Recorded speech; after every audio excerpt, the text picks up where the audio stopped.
Hola, ¿qué tal? Me da mucho gusto saludarlos en este nuevo video. Mi nombre es Francisco Soldara, yo soy médico interno de pregrado y bueno, en este nuevo video les hablaré de un tema muy importante e interesante, ya que es uno de los principales motivos de consulta tanto a la consulta de medicina familiar como de un médico general. Les estoy hablando de la lumbalgia, ¿ok? Para que podamos entender la importancia de este tema, es importante que sepan que a lo largo de la vida, hasta el 80% de las personas van a padecer un cuadro de lumbalgia o dolor lumbar, como lo quieran conocer, o dolor de espalda baja. También, ¿no? Son como sinónimos eh, con los cuales podemos hacer referencia a el mismo cuadro o a la misma patología, ¿ok? Este es un gran resumen, va a ser un video un poco largo, pero va a ser muy conciso, va a tener lo que tú debes de conocer como médico general o lo que te pueden llegar a preguntar en tu rotación de medicina familiar. Vamos a comenzar con la definición. La lumbalgia hace referencia al dolor o malestar en la zona lumbar, la cual está comprendida por la parte definida por el borde inferior de las costillas hasta el pliegue inferior de la zona glútea, o también si lo quieres ver de otra forma, pues hasta los glúteos, hacia las nalgas, ¿no? Este dolor puede ser con o sin irradiación a una o ambas piernas y puede o no comprometer estructuras osteomusculares y ligamentarias, con o sin limitación funcional, que dificulte las actividades del paciente, sus actividades diarias o, muy importante, sus actividades laborales. Puede dar lugar a el ausentismo laboral.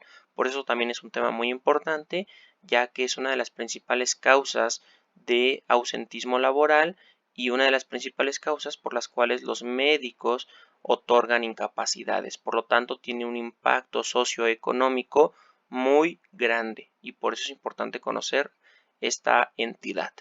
En cuanto a la clasificación, vamos a hablar de su clasificación en cuanto al tiempo de duración en el que se presenta el cuadro. Si el dolor se presenta desde hace menos de 4 semanas, hablaremos de una lumbalgia aguda. Si se presenta de entre 4 a 12 semanas de evolución del cuadro, bueno, pues hablaremos de un dolor subagudo.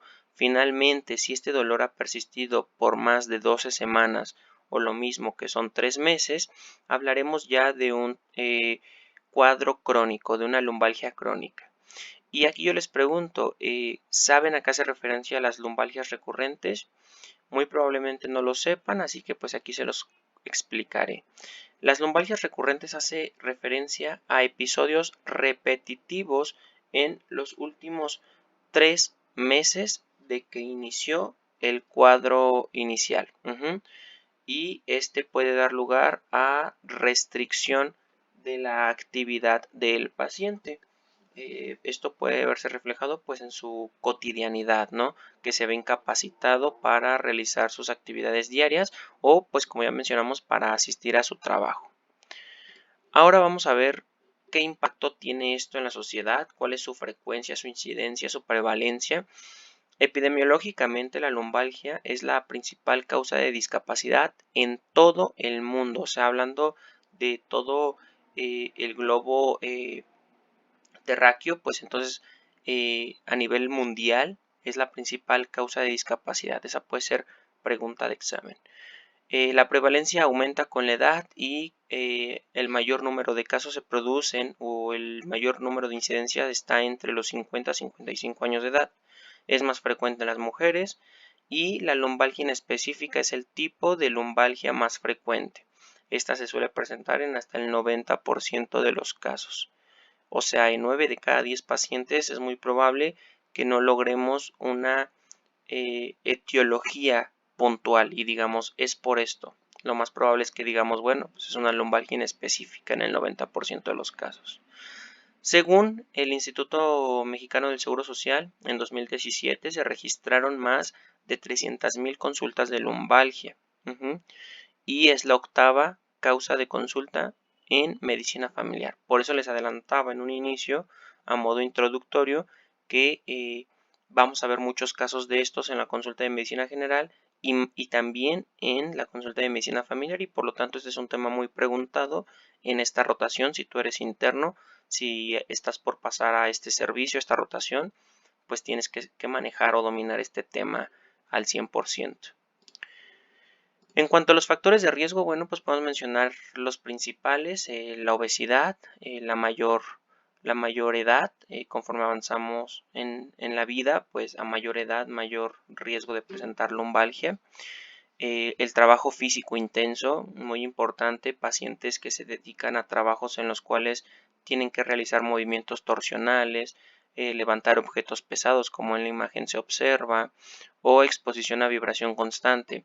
Ejemplos de estos, bueno, pues son los pacientes que su ocupación es ser albañiles o se dedican a la construcción. ¿Por qué? Porque, bueno, en estos escenarios pues realizan cargas de objetos muy pesados, además de, por ejemplo, cuando se aplana el suelo para pavimentarse, pues también utilizan estas herramientas que aplanan el piso a través de vibración, y pues esta vibración puede aumentar el riesgo o el factor de riesgo pues para presentar lumbalgia.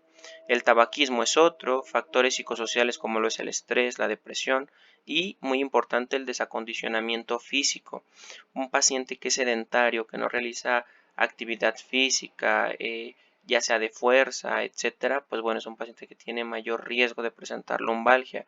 Por eso no se recomienda que los pacientes sean sedentarios. De hecho, se recomienda la actividad física como mínimo de 150 minutos a la semana, o bueno, si ya es de alto impacto o de mucho esfuerzo físico, pues puede reducirse este tiempo a la semana, pero es importante realizar actividad física, muy importante. De estos, pues recalcar los que son modificables, como lo es la obesidad. El peso es algo que nosotros podemos modificar. Debemos de disminuir el porcentaje de grasa corporal de nuestro cuerpo, aumentar la masa muscular y, bueno, pues tener un índice de masa corporal adecuado, ¿ok?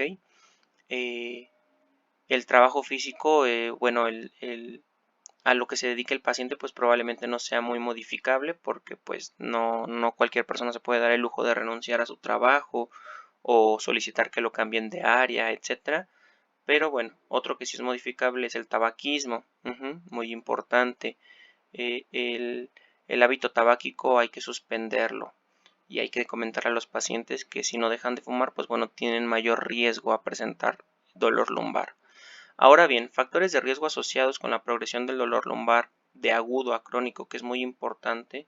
Lo más importante de esta entidad patológica de la lumbalgia no es realmente el resolver el dolor en agudo cuando el paciente se presenta con nosotros, sino que más bien es la prevención de que ese dolor agudo pase a convertirse en crónico. A lo que tenemos que tenerle miedo es a la cronicidad. Entonces, factores que aumentan este riesgo de que el dolor agudo se transforme a crónico, podemos mencionar factores genéticos, el sexo femenino, el estilo de vida muy importante, el que es un paciente sedentario, obeso y que además fume, factores psicosociales como apoyo social deficiente, que es un paciente que no tenga adecuadas redes de apoyo, ansiedad, depresión y catastrofismo, que hace referencia a que cuando se presenta el cuadro inicial, el primer cuadro de dolor, sea muy agudo, o sea, que sea muy elevado en cuanto a la sensación, a la percepción del paciente, que lo refiera como el peor dolor de su vida. Mecanismos de afrontamiento deficientes como conducta de evitación de miedo, lesiones traumáticas, riesgos laborales, por ejemplo los trabajos de construcción que ya lo mencioné, poca satisfacción laboral, ambiente de trabajo hostil también influye. Ganancia secundaria de peso, mayor carga de enfermedad al inicio, como lo que ya les mencionaba, mayor discapacidad cuando se presenta el cuadro inicial o cuando se le trata al paciente con opioides de forma inicial. Más adelante en el tratamiento veremos que el tratamiento analgésico debe de ser escalonado. Se recomienda se utilice la escala de la OMS de los analgésicos, comenzando pues obviamente por AINES, luego ya opioides débiles, opioides fuertes, etcétera, pero que no entremos directamente con un opioide con tal de resolverle el dolor al paciente, porque pues esto es un factor que da lugar a que de un cuadro agudo pase a un cuadro crónico. En cuanto a la etiología, más del 90% del dolor lumbar, como ya lo adelantaba en la introducción, es de origen inespecífico. Sin embargo, el dolor lumbar puede ser multifactorial y por lo tanto podemos subclasificar esos diferentes factores o esas diferentes entidades en cuanto a dolor lumbar mecánico, en cuanto a enfermedad no mecánica de la columna vertebral o en cuanto a enfermedad visceral, ya que también un padecimiento de alguna víscera puede dar lugar o condicionar a la lumbalgia. Entonces, en cuanto al dolor lumbar mecánico, podemos hablar de distensión lumbar, enfermedad degenerativa, llámese de los discos intervertebrales, como lo es la espondilosis, articulaciones facetarias, como es la osteoartritis, que esta, pues para esto nos es muy importante la radiografía de columna para valorar estas entidades, espondilolistesis, hernia de disco, ¿no? Que para esta pues tenemos la resonancia magnética, más adelante lo veremos, estenosis del canal espinal, osteoporosis en pacientes adultos o pacientes que utilizan corticosteroides de forma, corticosteroides de forma crónica, las fracturas, enfermedades congénitas como lo es cifosis severa, escoliosis severa, posible vértebra transicional de tipo 2 a tipo 4, posible espondilolisis, posible asimetría de la articulación facetaria, etc. En cuanto a la enfermedad no mecánica de la columna vertebral, podemos hablar de neoplasias, llámese mieloma múltiple, carcinoma metastásico, muy importante aquí, quiero hacer énfasis. Paciente que por ejemplo tiene cáncer de próstata y comienza con dolor lumbar o dolor de espalda, importante descartar cáncer metastásico, ¿ok? Eso es cáncer metastásico hasta no demostrar lo contrario. ¿Con qué? Con estudios o auxiliares diagnósticos. Linfoma y leucemia son otras, tumores de médula espinal, tumores retroperitoneales, infección, muy importante también descartarla, la osteomielitis, absceso paraespinoso, absceso epidural, entre otros. Las artritis inflamatorias, a menudo asociadas a alteración del HLA-B27, que básicamente son la espondiloartritis anquilosante, que para esto más adelante veremos un test o una prueba a la exploración física que nos ayuda a sospechar o a descartar esta enfermedad, artritis reactiva, entre otras, enfermedad de Paget, osteocondrosis, y bueno, las enfermedades viscerales, que también podemos subclasificarlo en órganos pélvicos, en enfermedad renal, aneurisma aórtico. Los órganos pélvicos, ¿cuáles? Pues bueno, la próstata, la inflamación de la próstata, que es la prostatitis, la endometriosis en las mujeres, enfermedad inflamatoria pélvica crónica también. En cuanto a la enfermedad renal, muy importante la exploración física. Aunque no sospechemos de algo renal, muy importante hacer el test o el puño percusión del riñón para buscar intencionadamente inflamación de la cápsula renal. Que pues aquí es muy importante el signo de Giordano para descartar algún proceso que implique al riñón. Nefrolitiasis, otra posible causa, pielonefritis, absceso perinefrítico. En cuanto a lo del aneurisma aórtico, muy importante también, esa es una urgencia médica. Enfermedades gastrointestinales como lo es la pancreatitis, colecistitis, que pues ahí hay un punto también importante a la exploración física, realizar el signo de Morphy para ver si está positivo o negativo, el cual pues nos habla de inflamación de la vesícula, también hay que explorarlo, úlcera penetrante, ¿no? Todo esto puede dar lugar a dolor lumbar o a la lumbalgia como tal, ¿ok? Importante mencionar que menos del 1% del dolor lumbar es de etiología grave, como lo es el síndrome de Caudequina, que más adelante hablaremos de signos de alarma o también denominadas red flags, que hay que descartarlo. También el cáncer metastásico, que entra dentro de estas etiologías graves, absceso epidural espinal, osteomielitis, que es la infección de los huesos.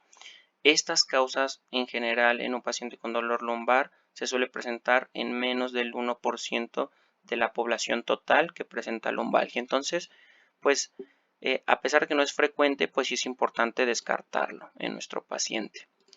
En cuanto al cuadro clínico, bueno, pues hay que valorar diferentes cosas, ¿no? Lo más importante es hacer semiología del dolor. Hay que interrogarle al dolor localización, inicio de duración, hora del día en que se presenta el dolor, la calidad del dolor, la gravedad. Muy importante preguntar en cuanto a la escala de EVA, ¿no? La escala análoga del dolor, cuánto duele del 1 al 10, considerando que el 1 es un piquetito de mosco, el 10 es el dolor más grande de toda su vida. Preguntar acerca de irradiación por el compromiso eh, el compromiso de alguna terminación nerviosa que pudiera estar comprometida, eh, preguntar acerca de factores que exacerban el dolor o factores que dan lugar al alivio del dolor, que alivian el dolor, que lo quitan. Entonces, pues aquí, por si tú todavía no sabes alguna mnemotecnia para realizar esta semiología del dolor, yo te recomiendo que te lo aprendas con la mnemotecnia de Alicia. Alicia hace referencia a aparición, localización, irradiación, concomitantes, eh, además de al alivio al dolor, además de irradiación. Eso significa el acrónimo Alicia. Te invito a que lo busques en internet y te lo aprendas así para que lo hagas así con todos tus pacientes y te sea más fácil realizar semiología del dolor y de esta forma orientar a un diagnóstico. En cuanto a los síntomas asociados, preguntar acerca de irradiación del dolor, si el dolor es referido, si el dolor lo puede ubicar con un solo dedo, pues bueno, a eso hacemos referencia con dolor referido. Irradiado, pues básicamente cuando hay compromiso de terminaciones nerviosas, como lo es el nervio ciático, que el paciente va a referir que el dolor le llega hasta la pierna, ¿no? Hasta el talón, hasta el dedo gordo, se irradia hasta la planta del pie. En cuanto al interrogatorio por sistemas, pues hay que interrogar antecedentes de dolor de espalda, traumatismos recientes, consumo de drogas por vía intravenosa. ¿Por qué? Porque ese es un gran factor de riesgo para una infección de los huesos como la osteomielitis, enfermedad reumatológica, interrogar acerca de osteoporosis en mujeres principalmente, mujeres posmenopáusicas, muy importante, o pacientes que consumen de forma crónica corticosteroides, ya que pueden estar inmunosuprimidos, inmunocomprometidos, ¿ok? Interrogar acerca de infección bacteriana reciente, por ejemplo, abscesos, heridas expuestas, etc. Procedimiento espinal o epidural y interrogar acerca de discapacidad. También importante interrogar acerca de los antecedentes médicos anteriores, como lo es el dolor de espalda, traumatismos recientes, consumo de drogas por vía intravenosa, cáncer, enfermedad reumatológica, osteoporosis, uso de corticosteroides o inmunosupresión, infección bacteriana reciente, procedimiento espinal o epidural reciente o discapacidad. Y bueno, aquí hay una tablita comparativa acerca de las características del dolor de espalda de tipo mecánico y el inflamatorio. Este lo pueden consultar con más calma y más detalle ustedes en casa, pero pues básicamente nos habla de la edad en que aparece, el tipo de dolor, la duración de los síntomas, si existe rigidez durante el día, si existe dolor nocturno, que es una red flag, efecto de ejercicio, si el ejercicio aumenta o disminuye el dolor, si existe hipersensibilidad, movilidad de la espalda, muy importante, si los arcos de movimiento se encuentran preservados o limitados, la expansión del tórax también es importante y si existe déficit neurológico, que pues también es importante descartar lo que ya mencionábamos, el síndrome de Caudequina. En cuanto a la exploración física, realmente es muy amplia, pero pues consiste en lo que en las facultades nos han enseñado desde el inicio, ¿no? Inspección, palpación, percusión y auscultación. En este caso, pues no vamos a hacer auscultación, pero sí vamos a hacer inspección. ¿De qué? De piel, de signos de operaciones anteriores, vamos a hacer palpación intencionadamente de las apófisis espinosas de las vértebras para descartar fracturas si es que llegara a haber crepitación, descartar espasmos o contracturas musculares de la musculatura paravertebral. Muy importante valorarles la postura del paciente, si existe escoliosis, si tiene equilibrio sagital o coronal, cómo es su postura en bipedestación, Los arcos de movimiento, vamos a valorar el grado y el movimiento que desencadena el dolor, porque aquí es muy importante. Por ejemplo, paciente que a la flexión de la columna o que se inclina hacia adelante se presenta dolor, muy probablemente esto sea por una hernia de disco. También si al sentarse se exacerba el dolor, pues pueda hablarnos de una hernia de disco.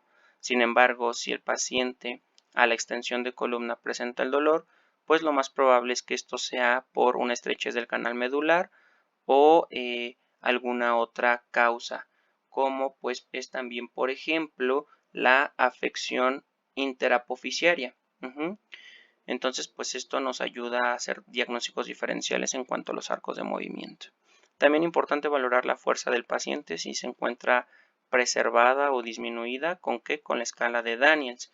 Muy importante valorar si el paciente, su musculatura se encuentra completamente flácida, la cual sería una puntuación de 0, y si el paciente puede soportar o ir en contra de la gravedad y aparte en contra de resistencia por parte nuestra, que somos los exploradores, pues entonces hablaríamos de una fuerza preservada de 5 en la escala de Daniels. La sensibilidad es muy importante por dermatomas, importante valorar de L1 a S1 y la zona sacra baja. ¿Para qué? Para descartar que el paciente tenga pérdida de la sensación en la zona perineal, que es básicamente la anestesia en silla de montar, que también es una red flag, ¿no? Y que hay que tener presente. Signos de presión, importante hacer la prueba de elevación de la pierna en extensión con el paciente en decúbito dorsal o sentado para buscar intencionadamente radiculopatía de L5 y S1. Prueba de estiramiento femoral también, que nos hablaría de radiculopatía en L2, L4. Y el estudio de la articulación sacroiliaca. ¿Cómo vamos a valorar esta articulación? Bueno, pues a partir de la palpación, de la compresión lateral, mediante la maniobra de Fabre, que más adelante se las voy a mostrar, que básicamente hace referencia a la flexión, aducción y rotación externa del paciente, que es básicamente formar un 4 con su pierna que estemos explorando. Pero pues si tiene su chiste esta maniobra, entonces más adelante se las voy a explicar a detalle. Muy importante también valorar la marcha, pedirle al paciente que haga marcha en punta y en talón, y también valorar pues su equilibrio, ¿no? Esto pues para descartar déficit motores. Muy importante también descartar el estado psíquico del paciente, el estado de ánimo, afectividad y orientación, y si se puede realizar los signos de Waddell. Estos no se los tengo en esta presentación, los invito a que lo busquen en internet, ya que son signos que nos hablan de una enfermedad extraorgánica o que también nos ayudan a descartar a pacientes simuladores, pacientes que están fingiendo un cuadro clínico, ya sea porque quieren la incapacidad o por otro motivo o causa circunstancia. Pero bueno, los signos de Waddell no son muy importantes para descartar este tipo de cosas que se pudieran presentar, ¿no? Que el paciente estuviera fingiendo un cuadro clínico, que básicamente, por mencionarles algunas, es por ejemplo la compresión axial, que el paciente exagere su dolor cuando nosotros lo exploramos, etcétera, etcétera. También pues importante explorar puntos específicos de la extremidad, pulsos, arcos de movimiento de cadera y rodilla. Y pues aquí básicamente les muestro en estas imágenes lo que debemos de valorar. Como ya les mencionaba, la inspección, buscar intencionadamente escoliosis o alguna alteración en la anatomía normal del paciente, buscar intencionadamente pues las alteraciones de las curvaturas fisiológicas. También pues la palpación desde cuello hasta el coxis. Muy importante ir palpando las apófisis espinosas desde cervical, dorsal, lumbar hasta coxis, y también la musculatura paravertebral para descartar espasmos o contracturas intencionadamente. Y lo que les adelantaba, la percusión lumbar, el signo de Giordano para ver si está positivo o negativo, lo cual nos hablaría de alguna patología renal. También muy importante la movilidad, valorar la movilidad del paciente, pedirle obviamente que flexione el cuello, que extienda el cuello, que haga lateralización de cuello, rotación de cuello, y de igual forma pues a nivel de la columna, ¿no? Pedirle que flexione, que trate de tocar la punta de sus pies como normalmente. Y bueno, aquí es importante interrogarle al paciente si anteriormente podía realizar este movimiento, si podía tocar sus puntas de los pies, si no, pues para ya hacer algún ajuste en nuestra valoración. Pedirle obviamente que también extienda la columna, que trate de tocar sus pies de forma lateral, y también la rotación. La rotación debe de ser activa, el paciente la debe de realizar, porque de hecho otro signo de Waddell, de los que les mencionaba, de signos que nos ayudan a descartar una enfermedad extraorgánica o a pacientes simuladores que están fingiendo un cuadro clínico, si nosotros al paciente le realizamos rotación de columna pasiva, o sea que nosotros le ayudemos y refiere dolor, eso es un signo de Waddell. Entonces, este movimiento, este arco de movimiento se debe valorar de forma pasiva, de forma activa, perdón, el paciente la debe de realizar, porque si nosotros la realizamos con él o le ayudamos es de forma pasiva, y si se presenta dolor ahí es un signo de Waddell. Y lo que ya les adelantaba, la marcha en puntas y en talones. En puntillas valoramos la articulación S1, bueno, las raíces nerviosas de S1, y cuando le pedimos que haga marcha en talón, estaríamos valorando las raíces nerviosas de L5. Aquí les muestro una maniobra que también es importante realizar en la exploración física, que nos ayuda a determinar si existe compresión radicular.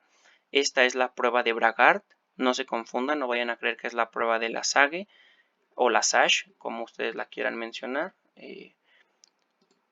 que básicamente pues consiste en la elevación de la pierna del paciente. La rodilla debe de estar extendida, no debe de estar flexionada, y debemos de llevarla a elevación. Si el paciente presenta dolor a 30 o 60 grados, pues eso nos habla de que la prueba de la SAGE es positiva. Y en el caso de cuando se realiza dorsiflexión pasiva y presenta dolor, pues bueno, ahí es el signo de Bragard.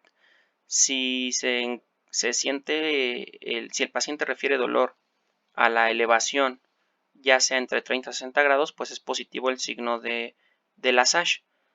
Pero bueno, este puede estar negativo, y si nosotros bajamos la pierna del paciente unos 10 o 20 grados y le realizamos dorsiflexión como se está mostrando en la imagen pasiva, o sea que nosotros la realicemos, eso es el signo de Bragard. No hay que confundir entre uno y otro. Los dos nos sirven para valorar el compromiso radicular o de raíces nerviosas, como por ejemplo en las hernias de disco, pero pues son diferentes y son muy importantes que las reportemos en nuestra nota médica. En cuanto al dolor de ciática que el paciente refiere que se irradia, que le llega hasta el dedo gordo del pie, hasta el talón, que pasa por atrás de su hueco popliteo, etc. Esta sintomatología de dolor de ciática sumado al signo de la SAGE positivo son altamente específicos y pues nos hablarían de un compromiso neurológico debido a una hernia de disco lumbar. Entonces, por eso la importancia de esta exploración física y del interrogatorio, evidentemente. Sumado a esta prueba y a este interrogatorio, hay otras pruebas a la exploración física que nos hablan también de compromiso neurológico, como lo es la debilidad de la dorsiflexión forzada de tobillo y del dedo gordo, como se muestra en la imagen, comparada con la pierna contralateral. Y si existe esta debilidad a la dorsiflexión, nos sugiere afección de la raíz nerviosa de L5 y a veces de L4. También si existe alteración del reflejo aquileo, se relaciona con la afección de la raíz nerviosa S1. Y también importante las pruebas de sensibilidad. Si hay disminución de la sensibilidad en la cara medial, dorsal y lateral del pie, nos habla de un compromiso neurológico de L4, L5 y S1. Y finalmente, pues lo que ya mencionábamos, ¿no? La extensión de pierna, que es la prueba de la SASH. Ahora bien, cuando estas pruebas son positivas, nos permiten detectar hasta el 90% de las compresiones radiculares debidas a compresión discal, con excepción de aquellas en las que intervienen los discos intervertebrales L2, L3, L4, estas no nos permite valorar, pero sí las de L5, S1, etc. Por eso es muy importante realizar las pruebas. Ahora sí, la prueba de Fabry, o también conocida como prueba de Patrick. es lo mismo, son sinónimos, hacemos referencia a la misma maniobra. Aquí se las muestro, por eso les mencionaba que se llama Fabré, por sus siglas en inglés, ya que hace referencia a la flexión, aducción y rotación externa de cadera. Muy importante, nosotros como exploradores tenemos que fijar la articulación coxofemoral contralateral a la que estemos valorando con nuestra mano no dominante, y con la dominante debemos de llevar hacia la camilla exploratoria la rodilla del paciente. No es necesario que forcemos el movimiento. Si el paciente nos refiere dolor cuando nosotros tratemos de llevar la rodilla hacia la camilla, debemos de detener la maniobra, no debemos de continuar, no hay que hacer sufrir de más a nuestro paciente. Solamente hay que tomar en cuenta hasta qué nivel o hasta qué altura logró llevar el movimiento. ¿Para qué? Para hacerlo comparativo con la otra pierna. Hay que siempre que tenemos dos miembros, siempre hay que valorar ambos, ¿no? Por ejemplo, si estamos valorando las manos, ambas manos. Si estamos valorando los pies, ambos pies. Si estamos valorando los ojos, ambos ojos, etcétera, ¿no? Entonces, ahí es donde hacemos la comparación, si está positivo de un solo lado o de ambos. En teoría, lo normal sería que el paciente pudiera llevar hacia la camilla exploratoria su rodilla, o sea, su rodilla tendría que poder tocar la camilla. Sin embargo, en pacientes con compromiso neurológico, pues esto va a ser imposible. Además de que esta maniobra nos ayuda a diagnosticar, en caso de que sea positiva, disfunción de la articulación sacroiliaca, sacroilitis y pinzamiento posterior de la cadera. Por eso es importante que la realicemos.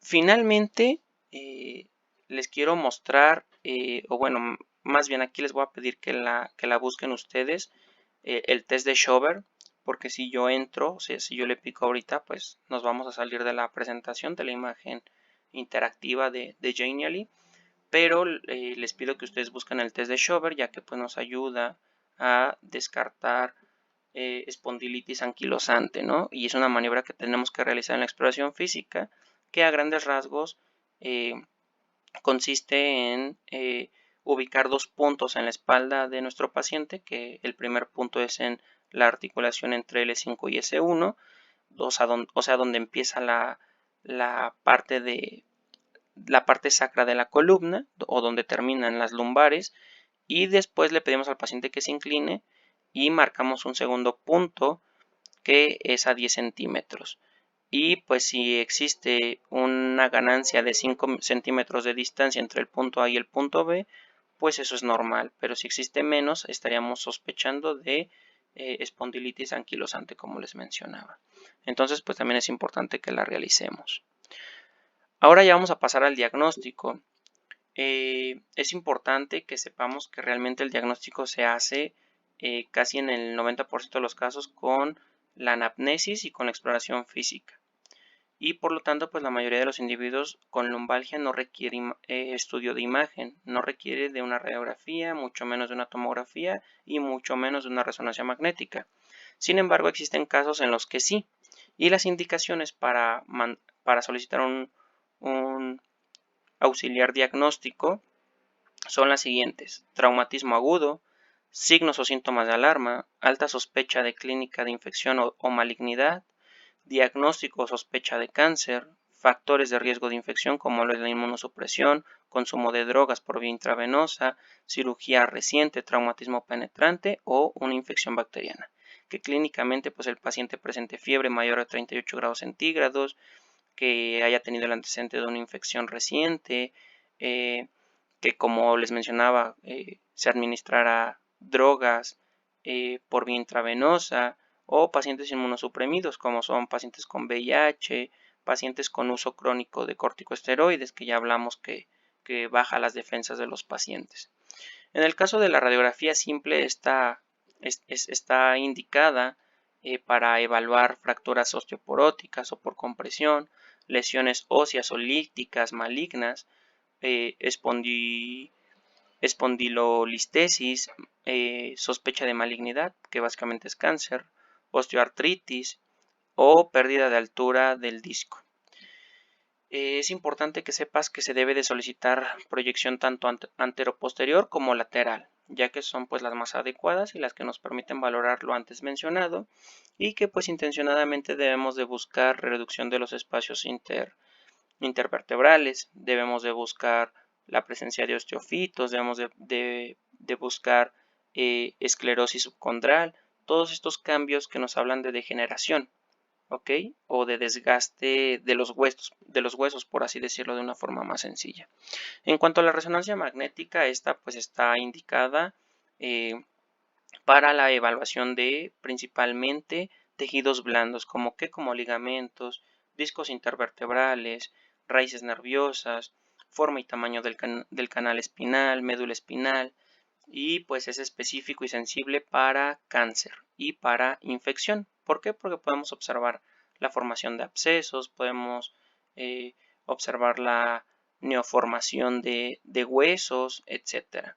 Y pues importante que esta resonancia magnética debe estar justificada por nuestro interrogatorio y nuestra exploración física, ¿no? Como ya les mencionaba, si el paciente cuando se inclina hacia atrás o bueno, de una forma más adecuada, si presenta dolor a la extensión de la columna, que sería indicativo de una prueba de Fallen positiva y que nos hablara de estrechez del canal medular, pues bueno, entonces estaría indicada una resonancia magnética, por ejemplo, ¿no?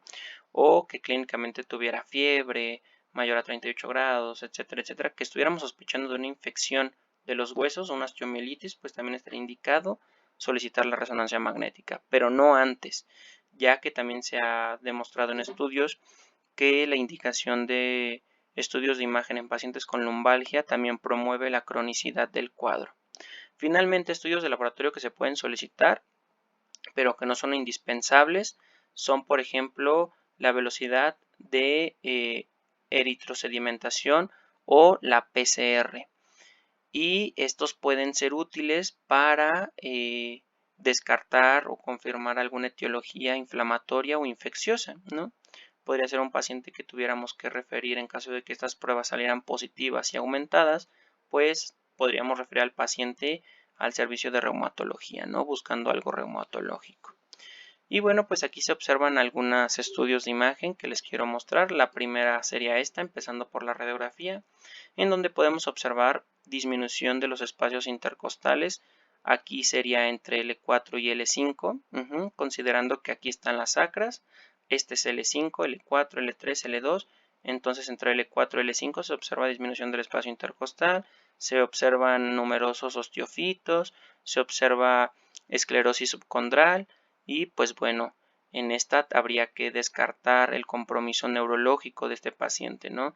Que es que sea una hernia de disco, ¿no? Esto lo podríamos hacer ya con un estudio complementario como lo es la resonancia, pero bueno, muy importante también la exploración física. Y pues aquí también se observa, ¿no? Disminución del espacio intervertebral entre L5 y S1. Pasando a esta otra, bueno, pues esta es una resonancia en donde pues podemos observar cómo se ve comprometido aquí el flujo del canal del canal espinal, ¿no? Podemos ver ahí una masita que nos está señalando la flechita, que era lo que mencionábamos, ¿no? Estos estudios se utilizan más para valorar tejidos blandos. Y finalmente acá tenemos una, me parece, sí, una hernia de disco y que aparte tenemos una espondilolistesis, ¿no? Donde pues una listesis en donde el cuerpo vertebral que estoy señalando se encuentra movido y entonces pues todo esto lo podemos valorar con este estudio, ¿no? Si observan, pues aquí podemos ver el canal espinal, podemos ver los cuerpos vertebrales, los espacios intervertebrales y demás cosas.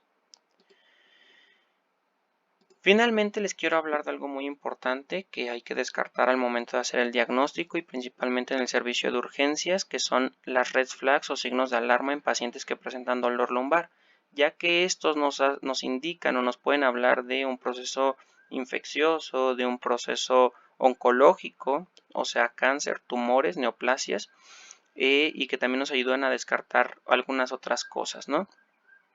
En cuanto a la historia del paciente, es importante interrogar el antecedente de cáncer, por ejemplo, lo que ya les adelantaba, pacientes con cáncer de próstata, para descartar metástasis a columna, ¿no? Que presente dolor. Muy importante la edad, pacientes mayores de 50 años de edad también es un riesgo de cáncer, pacientes mayores a 70 años de edad, pues fracturas, ya sea por osteoporosis, por ejemplo, y también interrogar la pérdida de peso en el último semestre o en el último año, ¿no? Que también nos podría indicar a un proceso neoplásico, básicamente a cáncer. Y también interrogar por antecedentes de inmunodeficiencia, como por ejemplo infecciones por VIH o por ejemplo el uso crónico de corticosteroides. Y muy importante resaltar que si se presentan fracturas de columna en personas jóvenes, con un traumatismo leve, o sea que por ejemplo se caigan de su plano de sustentación y se fracturen la columna, pues debemos de buscar intencionadamente causas como cáncer o trastornos metabólicos. ¿Por qué? Porque pues esto no es normal, ¿no? Y hay que indagar más, hay que excluir alguna otra causa siniestra de esta fractura en un paciente joven. En cuanto a la historia de medicamentos del paciente, interrogar acerca de administración de drogas de forma intravenosa, el uso de corticosteroides, muy importante, porque ya hablamos que también bajan las defensas del sistema inmunitario y pues vuelven propensas a las personas a contraer una infección de los huesos como una osteomielitis. En cuanto a los signos y síntomas, muy importante interrogar y confirmar o descartar por la exploración física la fiebre. Fiebre mayor a 38 grados, 38 grados centígrados es importante para sospechar de un proceso infeccioso. También el que el paciente refiera el peor dolor en reposo o que sea por la noche también nos habla o es una banderita roja, una red flag para sospechar de algo más, ¿no? La anestesia en silla de montar, que hace referencia a la disminución de la sensibilidad en la zona perineal o bueno, en la zona que estaría en contacto con una silla de montar de caballo, por eso el nombre, pues si existe disminución de la sensibilidad en esos dermatomas, pues sería importante, ¿no? Sería también una red flag, un foquito rojo encendido. Muy importante también la disfunción de los esfínteres, llámese de pipí o de popó, que tenga incontinencia o que tenga retención aguda de orina, muy importante también, encender foquitos de alarma. Y pues puedo mencionar algunos otros, como dolor de espalda de tipo inflamatorio, sudores nocturnos, también importante, y pérdida y abrupta de peso, inexplicable, muy importante, ¿no? Porque si es un paciente que ha estado haciendo dieta y está haciendo ejercicio, pues bueno, no es de relevancia clínica. Pero si es un paciente que no ha hecho nada por perder peso y está perdiendo mucho peso últimamente, pues prender foquitos de alarma y buscar algo más en estos pacientes. Ahora bien, aquí les hablo de las principales causas de retención de aguda de orina para también hacer diagnóstico diferencial. En pacientes masculinos, la principal causa es la hiperplasia prostática benigna. Por lo tanto, no vamos a sospechar de algo malo de la columna si no se trata de algo agudo, si no se trata de un traumatismo reciente o algo así, porque pues hay otras enfermedades que dan lugar a retención aguda de orina y hay que descartarlas. ¿Como cuál? Como la hiperplasia prostática benigna, que es la principal en mujeres, en hombres, y en mujeres es el prolapso pélvico de algún órgano pélvico, ¿no? Llámese útero, llámese vejiga, llámese recto, ¿no? Y bueno, esto lo podemos hacer diagnóstico diferencial tanto clínicamente en la exploración física como con el ultrasonido, que pues es un auxiliar de diagnóstico que nos permite demostrar que existe retención de orina aguda y que pues nos puede hablar de alguna otra entidad etiológica. También existen otras banderas que se denominan banderas amarillas, que pues dentro de estas podemos mencionar el insomnio, la depresión, la insatisfacción laboral, pobre soporte social o pocas redes de apoyo, nivel socioeconómico bajo, irritabilidad, relaciones tóxicas, aquí muy importante, ¿no? Que tu pareja, tu esposa, tu familia, tus hermanos, hermanas, papás, abuelos, tengas una relación tóxica con ellos, pues hasta eso influye, ¿no? En la presencia de lumbalgia. Y estas son consideradas banderas amarillas. Estas ya las pueden revisar ustedes con más calmita en casa. Ahora bien, aquí les hago ya para finalizar casi una pregunta, la cual dice, si un paciente tiene lumbalgia y algún síntoma de alarma, ¿cuál es la probabilidad pretest, o sea, antes de realizar un estudio auxiliar de diagnóstico, de tener una enfermedad definida? La respuesta a esta pregunta es del 10%. Por así llamarlo, uno de cada 10 pacientes pues va a tener algo más o algo que sí sea de relevancia si presenta lumbalgia y sumado a ello un síntoma de alarma, una red flag. Y para que sepas un poquito más de esto, en el caso de que un paciente presente lumbalgia y tenga fiebre, por ejemplo, se multiplica por 26 la probabilidad de que el paciente presente una infección de los huesos, como lo es pues la osteomielitis. Ahora bien, si un paciente presenta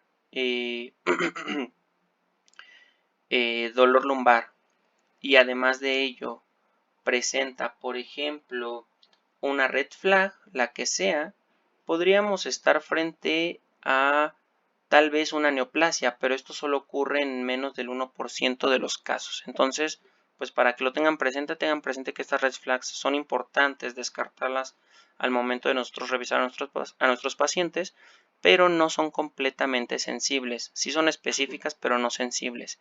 Y nacen a partir de la recomendación de expertos. Por lo tanto, su evidencia científica pues no es muy alta. Y a lo que voy con esto es que sí las tengan presentes, pero que no se dejen llevar o no se confíen del todo por estos signos y síntomas de alarma. Ya casi terminamos con la presentación. Vamos a ver finalmente el tratamiento.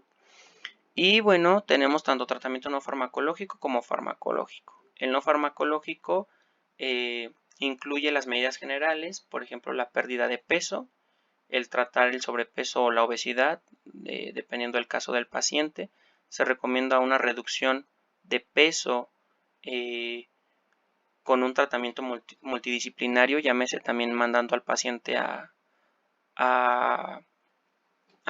nutrición para que lleve una dieta adecuada y pueda bajar de peso, el realizar ejercicio físico también para bajar de peso, informar y educar al paciente sobre medidas de higiene postural, así como ejercicios de flexión básicos, con la finalidad de limitar las manifestaciones clínicas de la lumbalgia.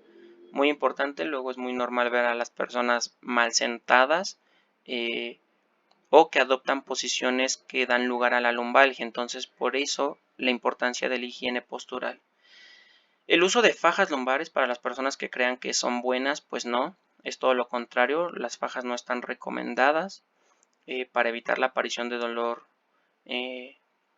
dolor de columna o bueno la lumbalgia, porque es muy frecuente ver a las personas en los gimnasios, por ejemplo, usando fajas cuando pues esto no está indicado médicamente.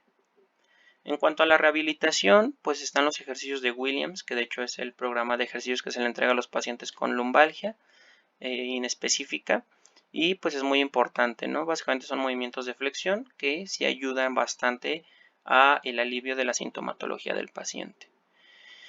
Y bueno, también están otros ejercicios y lo que les mencionaba, la higiene postural, aprender a sentarnos, aprender a acostarnos, aprender a cargar cosas, muy importante, pacientes que cargan en sus trabajos objetos pesados, enseñarlos y educarlos a cómo pueden levantar estos objetos, evitando lesionarse su espalda. Y finalmente el tratamiento farmacológico, que consiste en analgésicos, ¿no? Y que debemos de darlos o recetarlos de forma escalonada, de acuerdo al dolor que presenta el paciente. Si es leve, lo recomendado es paracetamol o AINES. Y si es posible, dar AINES selectivos, como lo es el Celecoxib, por ejemplo, ¿no? ¿Por qué? Porque pues esos dañan o afectan de una forma o de un grado menor a la mucosa gastrointestinal, además de al riñón, porque es como el efecto adverso de los AINES. Los AINES disminuyen el flujo sanguíneo de perfusión de los riñones y por eso es que dañan tanto a los riñones. Por eso se les recomienda a los pacientes que no hagan un uso crónico de los AINES.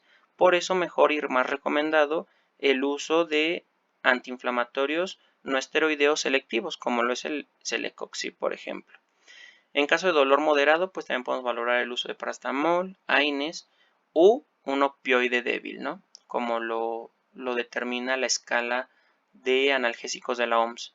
En caso ya de dolor grave, que vaya a una intensidad de 7 a 10, pues podríamos valorar la referencia del paciente a un segundo nivel de atención, básicamente a especialidad, llámese ortopedia, para que pues ahí lo vean de una forma más, pues sí, más específica, ¿no? Porque pues ya es la especialidad y pues de eso se encargan en esos departamentos.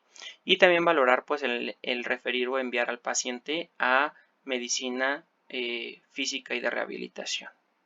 También en pacientes que presentan dolor crónico mayor a 3 meses, como ya lo habíamos definido en cuanto a la clasificación del dolor.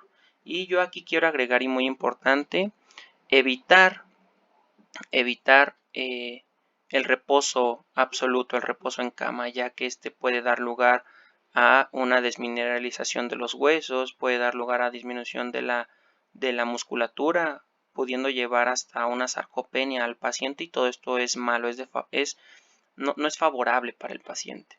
Y bueno, aquí esta imagencita, que es la escala de analgésicos de la OMS, cómo debemos ir escalando los analgésicos y evitar darle un opioide de alta intensidad, por ejemplo, al paciente en la primera consulta que nos refiera dolor lumbar.